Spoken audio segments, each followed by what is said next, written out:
Okay, hello. I wanted to make a short case for why you should read War and Peace and why you should watch this particular adaptation of it by Sergei Bondarchuk. This is the 1960s version of the film. This was a Soviet production and it's mind blowing.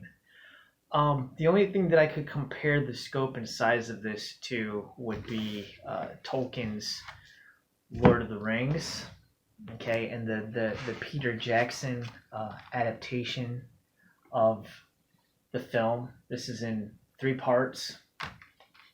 The size and scope of this epic book and the theatrical release is what I own of these. There are longer extended editions, but these movies are already super long as is. But this film by Sergei Bondarchuk was probably the most expensively produced film in Russian history. And you got to think that like Lord of the Rings, where this is all CG, right? The battles and stuff. This was all practical effects. There's literally, thousands and thousands and thousands of people engaged in these battles. You've got overhead shots. The things that they're doing in this film are mind blowing. When I finished reading this, a little bit about the novel, I'm not going to go into too much about the book, this piece of Russian literature by Leo Tolstoy. It's set during the Napoleonic Wars. The Battle of Austerlitz is in there, but then the main bulk of the book focuses on the time of Napoleon's invasion of Russia in 1812. And there's several battles in the book, such as the Battle of Borodino.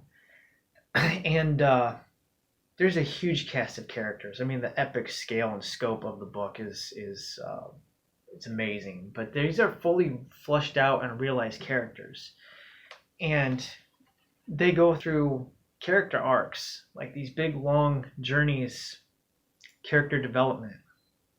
Of course, your 3 primary characters are Pierre, Natasha, and Prince Andrei. Those are your 3 main characters, although there's a whole bunch of other characters that come in and drop out. I think there's something like 500 characters in the book, maybe over 500.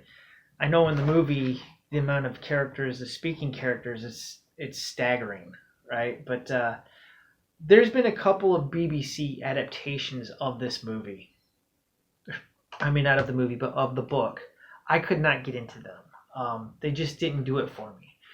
The first one was one starring Anthony Hopkins. I think it was from the 1970s. And I watched maybe 3 or 4 episodes of that, and I just was like, this is not grabbing me. It doesn't feel right. And I subsequently tried to watch the newer BBC version that was released, I think in, I want to say like 2010 sometime. I don't know. It was a newer production. I don't know any of the actors' names, but it just felt weird, like trying to watch that. It felt like a bunch of English actors trying to act Russian, and it just didn't feel right. That's why when I found this, I was blown away by it. Right? This is the Criterion version of it, but you can watch this. Mosfilm has made this available for free. You can go watch it on YouTube right now. I'll put a link to the first part. You can watch this alone. It's 4 parts. This particular version, the first part is called Andrei Bolkonsky. That's the character of Prince Andrei features prominently. The second part's Natasha Rostova. That's the second main character in the film. And then the third film is, let's see here, is titled The Year 1812, which features prominently on Napoleon's invasion.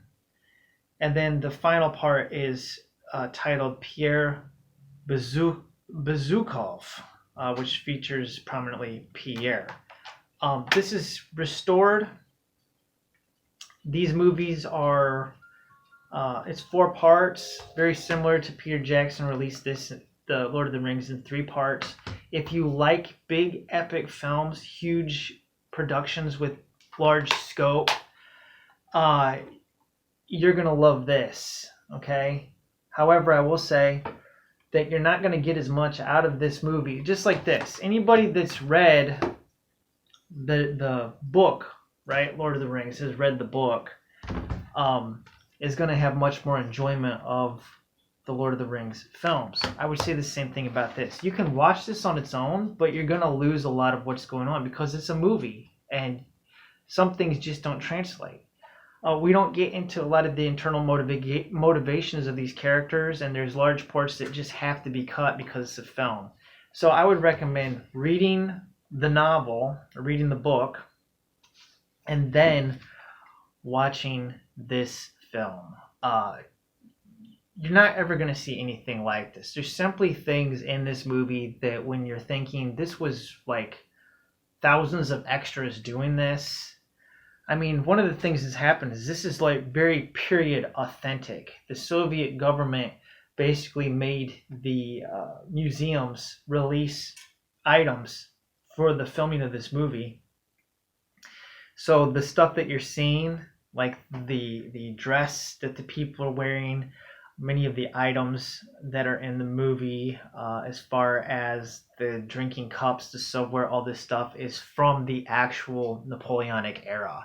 It's legitimate, real stuff. One of the most awe-striking sequences in the movie is the burning of Moscow. They constructed these huge sets and they really legitimately set them on fire and burn them down. And there's all these people running around in it. And it's just like, this is amazing to think that they're not doing this with CG effects, but this is all real life practical stuff. They really built these sets and they really burned them down. It's mind-blowing. You'll never see anything like this ever again. This is an age of movie making that's past. It's gone. And sadly, I feel like just like Lord of the Rings, there'll never be another version to top Peter Jackson's adaptation of the book. That's it. They'll never do anything better. This adaptation of War and Peace, even though it's a foreign film and you have to read, the subtitles, these are Russian actors. It's filmed in Russia and it's spoken in Russian. So being a Russian novel, that's about as authentic as you're going to get. So I would highly recommend checking this book and this film out.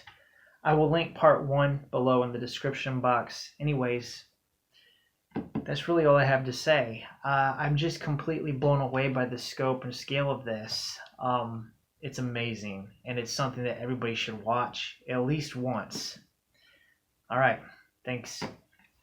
See ya.